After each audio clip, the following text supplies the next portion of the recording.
Hey guys, what's up? It's me, Peña here, once again with another video, and this is going to be my, similar to what I did with the Avengers Age of Ultron video, which is the Ant-Man Easter eggs and references you may have missed on your first viewing. You might have got some of these, you might not have, so make sure to watch the whole video, but do not watch the video if you have not seen the movie, because there will be massive spoilers in this video, and I did make a bit of a mistake in my Avengers one where I didn't say there'd be massive spoilers, I said there'd be some spoilers, so people sort of got some misconception about what that meant, so I did get some complaints in the comment section, but please listen to me, there will be some spoilers in this, and possibly some major ones, depending on how you take the movie. So if you do want to enjoy the video, make sure to leave a like, leave any comments, and subscribe if you're new. If you have seen the movie, make sure to leave any comments if I've missed any Easter eggs out, because that lets me know that I made a mistake, and also tell me if you agree or maybe disagree with some of the references and Easter eggs I list. So let's get straight into it. And the first one may not be that much of an Easter egg, but it is definitely a reference to Hank Pym, and this is the 1989 scene right at the beginning of the movie. It literally gets straight into the movie with this scene, because I thought there'd be some form of intro, but I thought it was another trailer, and then I realised, holy crap, this is the actual movie. So this is the 1989 scene between Peggy Carter, Howard Stark, Carson, he's a SHIELD agent, I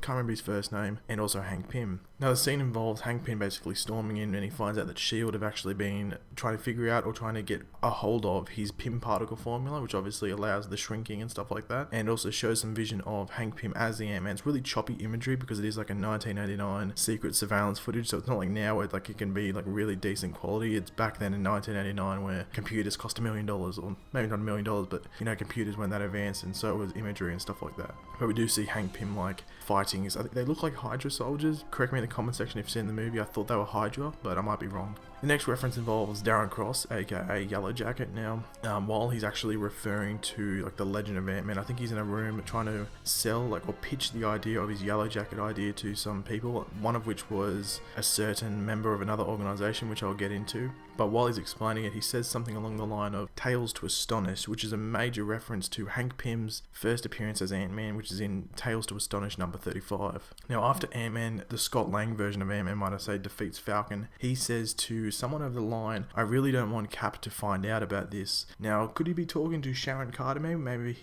she's the communication between him and the group, like the SHIELD, the higher agents of SHIELD, might I say. Also, where's Captain America? Because Captain America was leading that new Avengers group, so shouldn't he be at the base? So where the hell is Captain America? And this could be speculation, he may be doing something along with Civil War, but we'll get into Civil War in a sec, but there's something to think about. Now this is the reference that a lot of people were looking forward to, and this is the Spider-Man reference. Now when Falcon is, this is towards the end of the movie, now when Falcon is looking for Scott Lang, his contact, like trying to find the people, asks him to be a bit more detailed about the abilities of Ant-Man, because there is a guy who, and I quote, swings around and crawls and walks on walls. So this is a major reference, obviously, to Spider-Man. So Spider-Man, lockdown. I was really hoping that we get Spider-Man in the end credit scenes, but that's not to be, so we'll get into those in a second. But there's the Spider-Man reference that a lot of people were looking forward to, and hopefully you guys picked it out. Next up is that we have the mid-credit scene, which is after like all the colourful credits that you see with like the actors' names and stuff coming up, and this involves Hank Pym giving an upgraded Wasp suit to Hope Van Dyke. Now,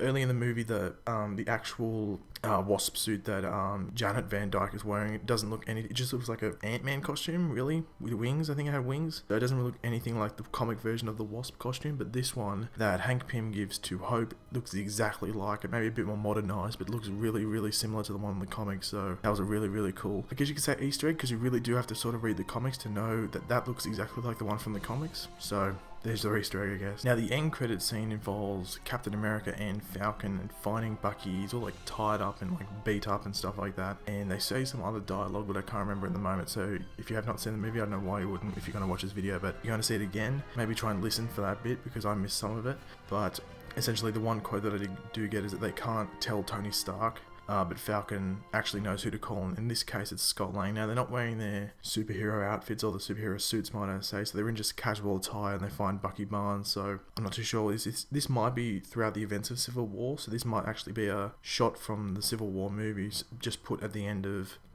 Ant-Man to sort of tie them in and tie Ant-Man into Civil War, but we'll have to wait and see until that movie actually comes out. Now when Hank Pym is giving like the mission to Scott Lang actually name drops the Avengers about like the whole mission being a bit too dangerous for him, so he just says, why don't we just call the Avengers? So there's a nice little hint that they could be working with the Avengers later, and that Ant-Man obviously has that connection to the Avengers later on, but there are a few Ant-Man Avengers connections throughout this movie. Now one of these cool ones that I found pretty funny, which was they have an assault where Hank Pym essentially wants to get this device. I can't remember what it's called. It was like really small and it was to put on a computer board. But it was in the Stark warehouse and he thinks it's in there. He thinks it's still the Stark warehouse, like an old one. But it's really funny when they get up into that airplane and Scott Lang drops out and he's going down on the ants. He realizes that they've turned the old Stark warehouse into the new Avengers base. So it's obviously told to get out of there, but he goes in and it involves the whole Ant-Man Falcon confrontation. But it's pretty funny that Hank Pym didn't update his knowledge of it, but it's also cool to know that the Stark warehouse turned into that Avengers warehouse, that Avengers base, because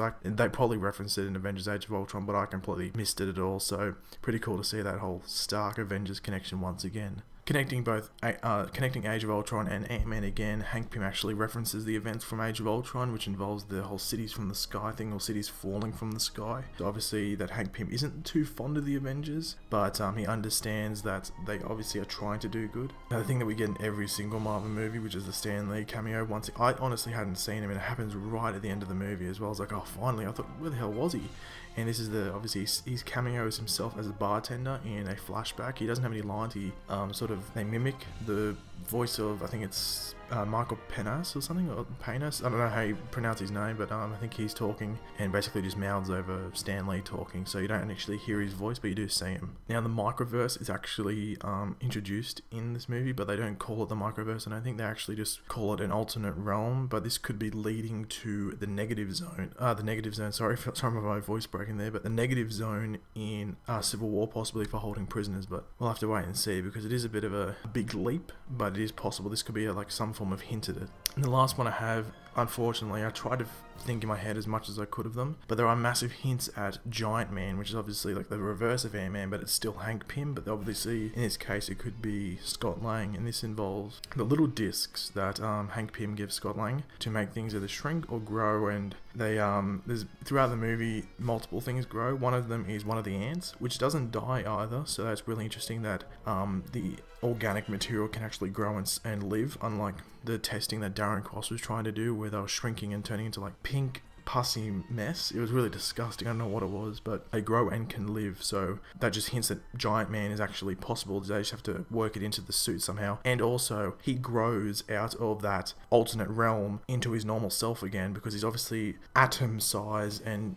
I can't remember what the word they use is, but he's really, really, really small, and he goes into that alternate realm, where Janet Van Dyke apparently went, and he was able to get out of that, which obviously leads to Hank Pym thinking that Janet Van Dyke might have been able to get out of that, so she might be in Civil War as well, but obviously a bit older, like Hank Pym's age, but he believes that she might still be alive, so they didn't say that she's definitely dead, so she might still be alive, so we might see her in a later movie. But obviously this could just lead to Giant Man being in Civil War, and multiple things. As I said, the ant, the Thomas the Tank Engine train got enlarged, and that was pretty funny, getting chucked down, and just his eyes was continuously moving throughout multiple scenes. And also the tank that Hank Pym had on his keychain was actually just an actual tank that could, if you just pour the little thing on it, or maybe he had one of the discs in his pocket, just chucked onto the tank, and they were able to get out of that facility, the Pym Technologies building, might I say, before it blew up. So that was a pretty long explanation of that Easter egg, but really, really cool. And this movie was really good. I actually really enjoyed it. I was one of the ones that was always positive about this movie. I know a lot of people were like, oh, it's Marvel, Ant-Man is a really minor character, but I don't believe Ant-Man is a minor character. Like, they could have put Hank Pym into Age of Ultron and he'd be a major character, because he's the one that invented Ultron in the comics. So I think it was still a big movie. I think Ant-Man's still a big character because he was one of the first Avengers, along with the Wasp, who was still one of the first Avengers. So in Avengers Infinity War, I think we'll see the Wasp, I think we'll see Ant-Man, and I think they'll be major characters, because I believe they are major characters. And I think this movie was still very good. Obviously, I don't think it's going to be not going to beat Avengers in the box office, but at my screening, it was 10:30 a.m. in the morning in Australia on a Thursday, and I think 3/4 of the cinema was full, which is amazing for a Thursday. Fair enough, it was a Saturday on a 10:30, and you'd be disappointed with only 3/4 full. But on a Thursday, 3/4 full, and the ages ranked. There was like a 5-year-old and there was like a 7-year-old watching this movie. I could not believe it. People still love Ant-Man. People still want to see these superhero movies. If you label a superhero in a movie, people go see it. So, good movie. Recommend seeing it. Even if I've spoiled some stuff in this video and you weren't too sure if you wanted to see it, still go and see it. Try and find these Easter eggs. Try and find some more.